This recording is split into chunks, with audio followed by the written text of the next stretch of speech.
பாலாஜி, சட்டப்பேரவையில் இன்று முதலமைச்சர் விஜய் 110வது விதியின் கீழ் மிக முக்கியமான 3 அறிவிப்புகளை வெளியிட்டிருக்கிறார். அது தேர்தலில் அவர் அளித்த வாக்குறுதிகளில் மிக முக்கியமான 3 வாக்குறுதிகள். அந்த வாக்குறுதிகளை நாம் இப்போது பார்க்கலாம்.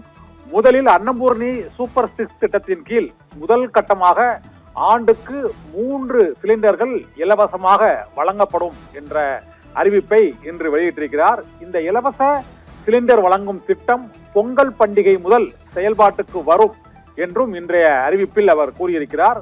ஒவ்வொரு ஆண்டும் 2.5 லட்சம் ரூபாய் வருமானம் உள்ள, ஆண்டுக்கு 2.5 லட்சம் ரூபாய் மட்டுமே வருமானம் உள்ள குடும்பத்தினருக்கு மட்டுமே இந்த 3 விலையில்லா சிலிண்டர் திட்டத்தின் மூலமாக அவர்களுக்கு அந்த தொகை வரவு வைக்கப்படும் வங்கி கணக்கில் என்ற அறிவிப்பும் வெளியிடப்பட்டிருக்கிறது.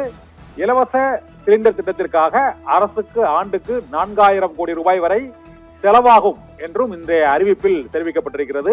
மற்றொரு மிக முக்கியமான அறிவிப்பாக சென்னை மீனம்பாக்கம் விமான நிலைய விரிவாக்க திட்டத்தின் கீழ் பரந்தூர் விமான நிலைய திட்ட விரிவாக்கம் கைவிடப்படுகிறது என்ற அறிவிப்பை வெளியிட்டிருக்கிறார். முதலமைச்சர் விஜய் முதன்முறையாக விவசாயிகளுக்காக அந்த போராட்டத்தில் ஈடுபட்டுதான் அவர் அந்த அரசியல் பயணத்தை தொடங்கினார்.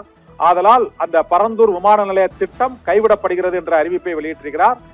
விவசாயிகளுக்கு பாதிப்பு இல்லாத வகையில் புதிய விமான நிலையம் அமைக்கப்படும் என்ற அறிவிப்பையும் முதலமைச்சர் விஜய் இன்றைய அறிவிப்பின் போது தெரிவித்திருக்கிறார். மேலும் இந்த மீனம்பாக்கம் விமான நிலையம் விரிவுபடுத்துவதற்காக மாற்று இடம் கண்டுபிடிக்கப்பட்டு அங்கு அந்த திட்டம் செயல்படுத்தப்படும் என்ற அறிவிப்பையும் வெளியிட்டிருக்கிறார்.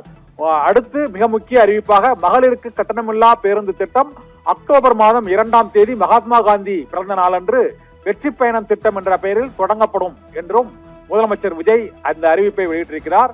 அதில் மாநகரம் மற்றும் நகர பகுதிகளில் எக்ஸ்பிரஸ் பேருந்து, LSS பேருந்து மற்றும் டீலக்ஸ் அரசு பேருந்துகளில் மகளிர் கட்டணமில்லாமல் பயணிக்கலாம் என்ற அறிவிப்பையும் முதலமைச்சர் விஜய் வெளியிட்டிருக்கிறார். 10வதாக முன்பதிவு இல்லாத பேருந்துகளில் மாவட்டங்களுக்கு இடையே கட்டணம் இல்லாமல் மகளிர் வெற்றி பயண திட்டத்தின் கீழ் பயணிக்கலாம் என்ற அறிவிப்பையும் முதலமைச்சர் விஜய் இன்று 110வது விதியின் கீழ் அறிவித்த 3 மிக முக்கியமான அறிவிப்புகளின் மூலமாக வெளியிட்டிருக்கிறார். பாலாஜி.